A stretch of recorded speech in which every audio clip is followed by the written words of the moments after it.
And there are really three core responsibilities that fall within that role.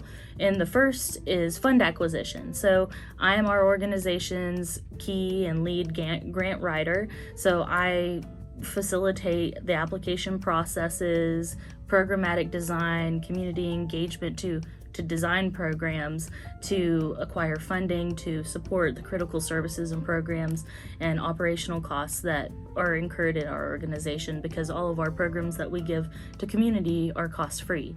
So the money has to come from somewhere, and I'm the person who gets to write these applications and enter competitions for funds to support our 5 key priority areas and the projects therein.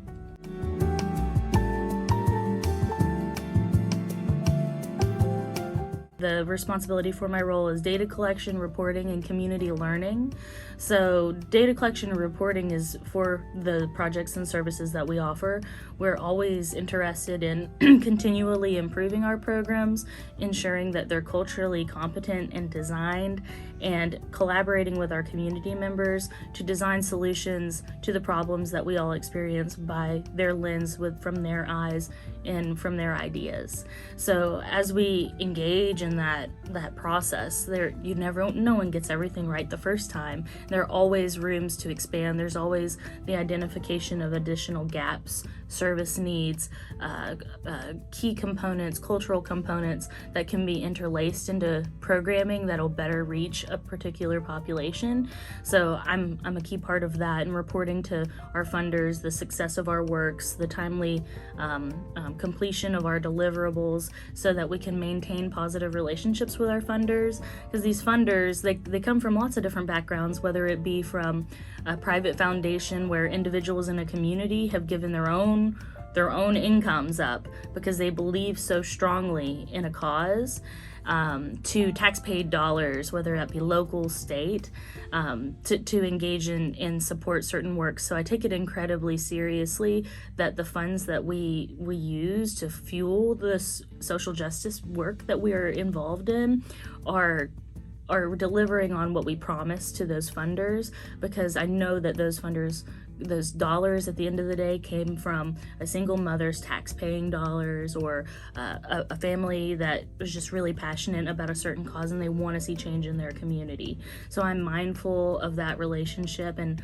always seek to provide the data back to our funders and to our community to show our good work in sisterhood with our community members and colleagues. And then finally, the community learning piece is really incredibly important. One of our core goals, and I think tenets at Fourth Plan Forward, is collective action. It's one of our ethical pillars. And collective action really just acknowledges that for so long, the folks from underrepresented, under-resourced backgrounds have not been at the head of the table to make decisions and create solutions for the problems that their community faces. And collective action acknowledges that the folks that are closest to the issue are the ones best situated to create solutions for it, and that it can be any one organization or person who does this. So rather than having siloed efforts across a community to do all of these things to a common end, collective action asks us to look around our community as if our community is a body, a human body that we seek to keep healthy, and we make sure that the organs are connected, the vital, the kidneys, the core organizations in this community are connected, that we have proper blood flow between our core organs, and that means that we have to really take a holistic approach and look at our community, look at our colleagues and say, who's doing this, who's doing that, fight off mission creep and work together to align a strategy to weave a net of support across the community to tackle the needs and the issues that we all face.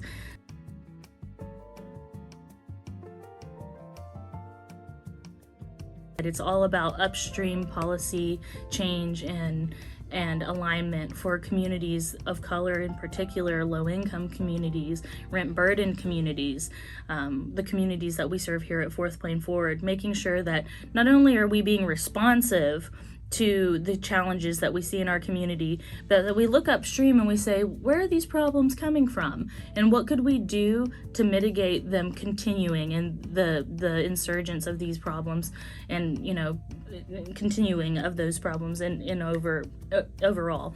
So I'd say for policy advocacy, I'm incredibly blessed. It's a huge responsibility, I believe, to work with community members to empower and to mobilize them around the policy issues that matter most to their families, and find pathways to get those folks at the table with lawmakers to advocate for the needs and the rights of their family members and their neighbors.